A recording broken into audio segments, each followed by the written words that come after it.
My name is Bobby Luke. I'm 35 years old. I was born in Stockton, California. There was a lot of tragedy. My first childhood memories were some of the biggest tragedies I've ever witnessed in my life. Since I can remember, I try to go back further and I can't. It's when my dad died. I was 6 years old. There was people, just everywhere you went, crying, wanting to hug you, wanting to coddle you and tell you it's okay, and it was very traumatic. So Mom had 3 kids with a guy she fell in love with, and all of a sudden he died, and now we're trying to pick up the pieces. So there was a lot of toxic stress growing up. It wasn't just one person crying over spilled milk, it was the whole family. I quickly developed a huge fear in life, and I felt guilty a lot for my dad dying. For some reason, there was just this overwhelming guilt that consumed me at an early age. So I developed a huge fear of death myself.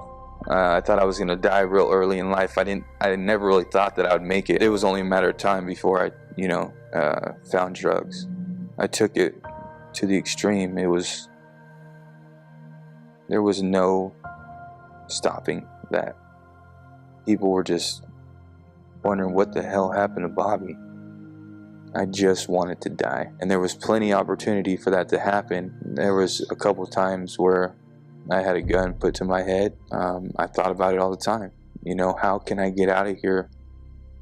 How can I leave, man? I need to get away. I don't want to even live anymore. And I just remember darkness, man. I knew I was caught in something. I knew that it wasn't fun anymore. I knew that I was now in spiritual warfare, right? Like I knew that there was some other forces that were involved in my life. I just knew that the devil was playing with me.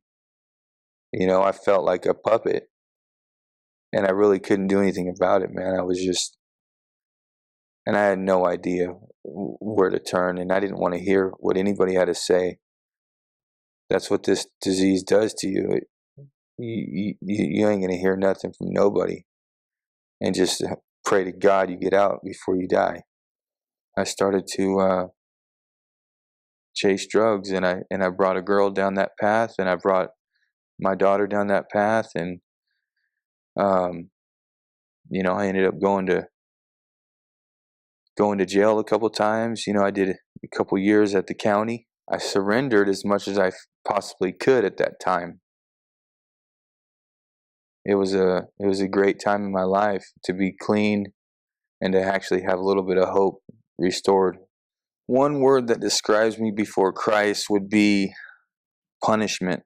I don't know if it was because of my dad passing that I felt punishment. I know that him dying on us played a huge part in my early life. It was a very traumatic event. After Salvation Army, I fell away from God, and I realized that I didn't realize anything at that point. It was the same thing, and I found myself in strip clubs again. It was pretty much all to satisfy me, and I did it at the expense of Kayana, and that's my daughter, Kayana, and that's one of the biggest holes in my heart I have. She's seen everything, and she hasn't seen everything because I've been out of her life. When Dad was usually home, Dad is now out searching the streets, and I started to convince myself that this nightmare I've seen coming was going to happen, and it was going to be real, and that's exactly what happened.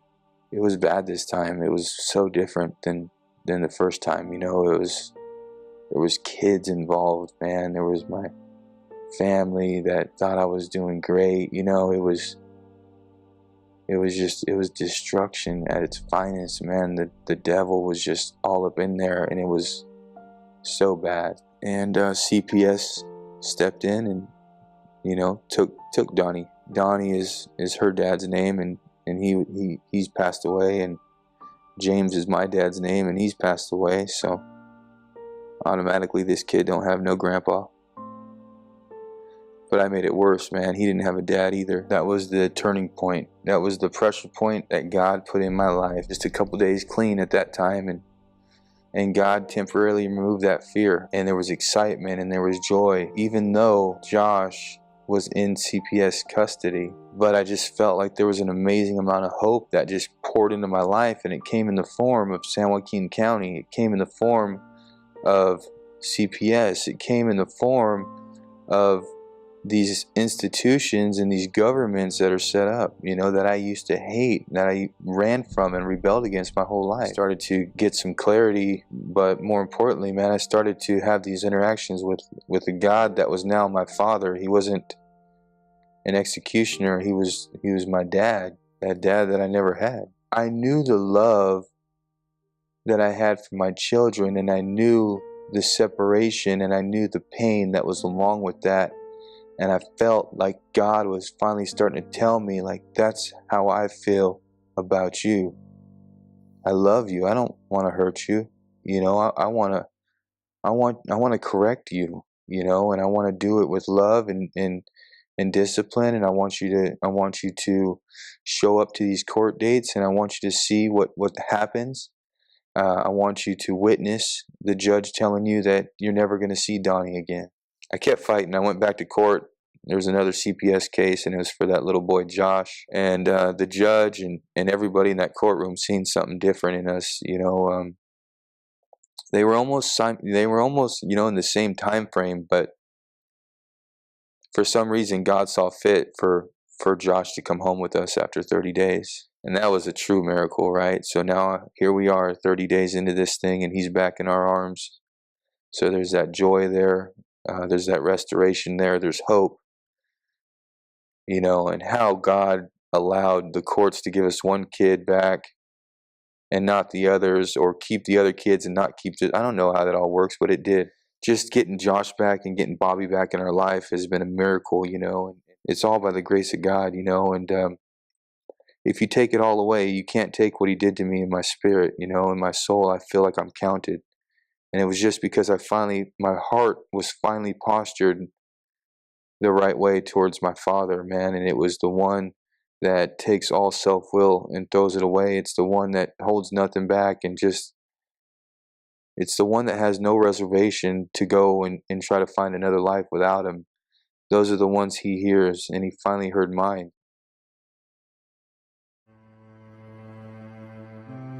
This was my first real God encounter. I always believed in God. I always knew that there was something else that existed, but God was about to reveal himself to me. And I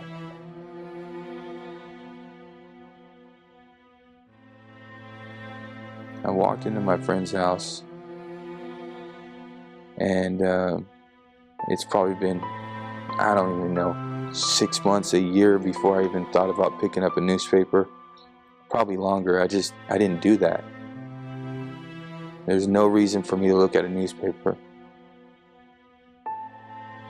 Furthermore, there was no reason for me ever to go into this guy's house. It was always a garage interaction. We would just sit in the garage. Very, very, very rarely did I walk into his home. It was early morning, man. The sun was barely coming up. And I'm in the garage, and I walk in to the kitchen, and I grab the newspaper, and I walk back outside. And I just opened it up, man. Very random. Opened it, you know, to not even the front page, man, just wide open. And I read a little section, and I started reading, and I was reading about an accident that happened out in the mountains. Reading about a truck that went and hit head-on collision with another car. And I kept reading, and he said that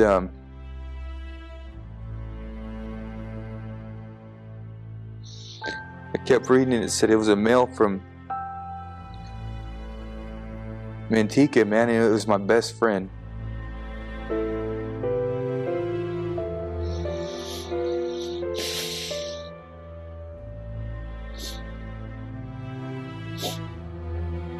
That's where our lives ended up, man. I got 3 kids yanked away from my home, and he's in a head-on collision, killing 2 people. I dropped a paper like I just seen a ghost, man. My friend was like, what just happened? And I just couldn't believe it, man. God just came and smacked me right in the face. There was no reason for me to receive that information that morning. It was completely a God thing.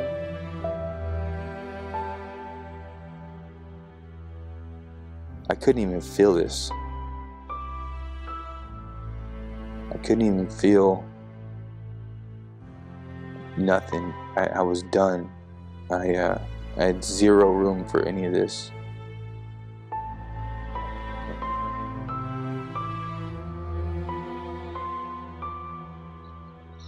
It's just so sad, you know. That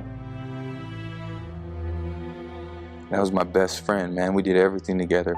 I remember I said this little silent prayer one night, man. I just said, God, man, help me. I'm just as guilty, man. That was all. It was silent. I didn't say it out loud. That was the first time in years that I asked God for anything, and I just asked Him to help me.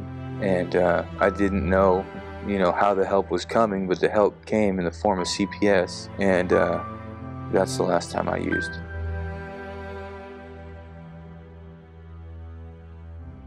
I've been born again, man, and I feel like I'm righteous because of the blood of Christ. I'm the prodigal child, man. I came running back, and He came running for me and hugged me. That's the kingdom of heaven, you know.